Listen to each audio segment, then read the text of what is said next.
घोटकी अमारा higher secondary school Ghotki में सकाफती ॾींहं जे हवाले सां शानदार तकरीब मुनक़द कई वई। तकरीब जे मेहमान ख़ास असिस्टेंट कमिश्नर खानगढ़ रिदा ज़हरा टालपुर हुई, जिते ॿियनि मेहमाननि में ASP घोटकी हामिद इम्तियाज़, डॉक्टर AR मलक, अगुणो म्यूनसिपल कमेटी घोटकी जो चेयरमैन सैयद असगर अली शाह गीलानी, स्कूल जो प्रिंसिपल लुत्फुल्ला मलक, म्यूनसिपल कमेटी घोटकी जो वाइस चेयरमैन दीवान Sukhdev, आसिरदार D Hemnani, wise principal इलाही बख्श घोटो, अब्दुल शकूर मलक, उस्ताद जाहिद हुसैन पठान, जमील अहमद मलक, एडवोकेट अली असगर पनियार, इरफान अली मेहर, अब्दुल कुद्दूस मलक समेत स्कूल जे शागिर्दनि ऐं शागिर्दियाणियुनि वॾे अंग में शिरकत कई। इन मौके ते तकरीब खे ख़िताब कंदे असिस्टेंट कमिश्नर खानगढ़ रिदा ज़हरा टालपुर ऐं ॿियनि चयो त सिंध जी सकाफ़त हज़ारे साल पुराणी ऐं क़दीमी आहे। असांखे पंहिंजी सकाफ़त ते फ़ख़्रु आहे। हुन चयो त असां हर साल सिंधी सकाफ़ती ॾियारो मल्हाईंदा आहियूं। सकाफ़ती ॾियारो मल्हाइण जो मक़सदु सॼी दुनिया में सिंध जी सकाफ़त खे उजागर करणु ऐं उन ॻाल्हि जो इज़हार करणु आहे त सिंध मोहबत ऐं अमन जी धरती आहे। हुन चयो त सकाफ़त कंहिं बि क़ौम जी रीढ़ जी हॾी हूंदी आहे, जंहिंखां सवाइ दुनिया में उन क़ौम जी सुञाण मुमकिन न आहे।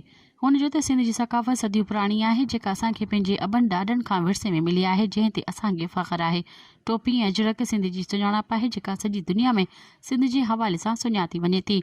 उन खां अॻु शागिर्दनि ऐं शागिर्दियाणियुनि सिंध जी सकाफ़त बाबति तकरीरूं कयूं ऐं सिंधी सकाफ़ती ॾियारे जे हवाले सां टेबलोज़ पिणु पेश कया ऐं सकाफ़ती गीतनि ते रक़्स पिणु कयो। इन मौके ते सकाफ़ती शयुनि जा स्टॉल पिणु लॻाया विया ऐं तकरीब जी पुॼाणी ते पोज़ीशनूं हासिल कंदड़ शागिर्दनि ऐं शागिर्दियाणियुनि में इनाम विरहाया विया। हीअ जेको कल्चर डे सेलिब्रेट कयो वियो आहे, इहा इंतिहाई हिकिड़ी ख़ुशगवार जेका शइ आहे।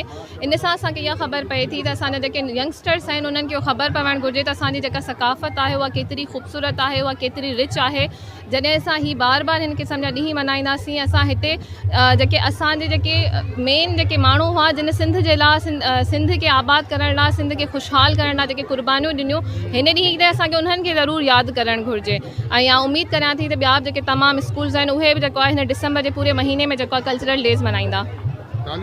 मुंहिंजो तव्हां सभिनी घोटकी वारनि खे, सिंध वासियुनि खे इहो ई पैगाम आहे त ॾिसो, जॾहिं आउं तालीम हासिल करे घोटकी में हिस्ट्री चेंज करे सघां थी, सरदारनि जे ज़िले में अची आउं जेको आहे हिते परफॉर्म करे सघां थी, त तव्हांखे तव्हांजी नियाणियुनि जी, तव्हांजे ॿारनि जी तालीम केरु पियो रोके तव्हांखे। स्कूल्स मौजूदु आहिनि, NGOs मौजूदु आहिनि।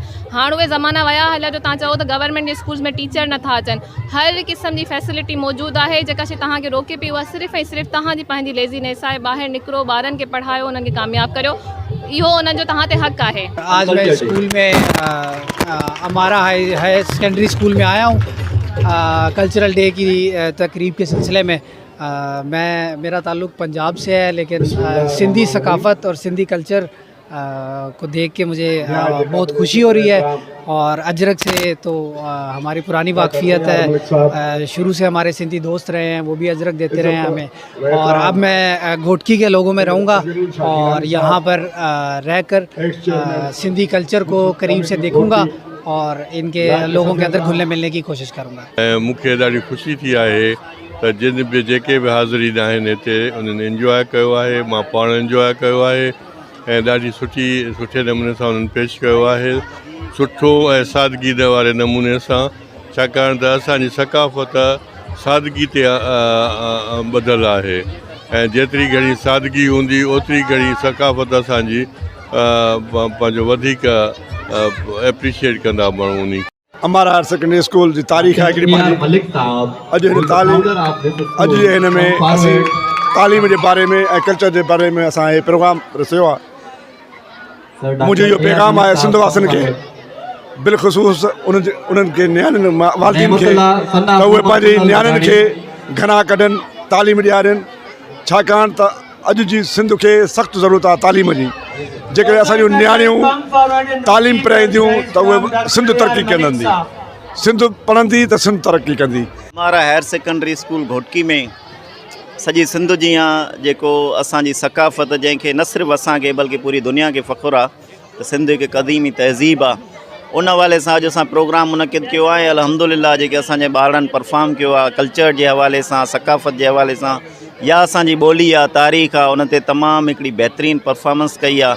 मां सॼे सिंध वासियुनि खे इहो पैगाम ॾींदुसि त अहिड़ा कल्चरल जेके प्रोग्राम आहिनि उहे मल्हाइणु घुरिजनि, छाकाणि त इन सां ई असांजी जेका सकाफ़त आहे उहो मज़ीद ख़बरनि ऐं तफ़सीलात लाइ विज़िट कयो असांजी वेबसाइट www.awamiNewsHD.com ऐं ॾिसंदा रहो अवामी न्यूज़ HD।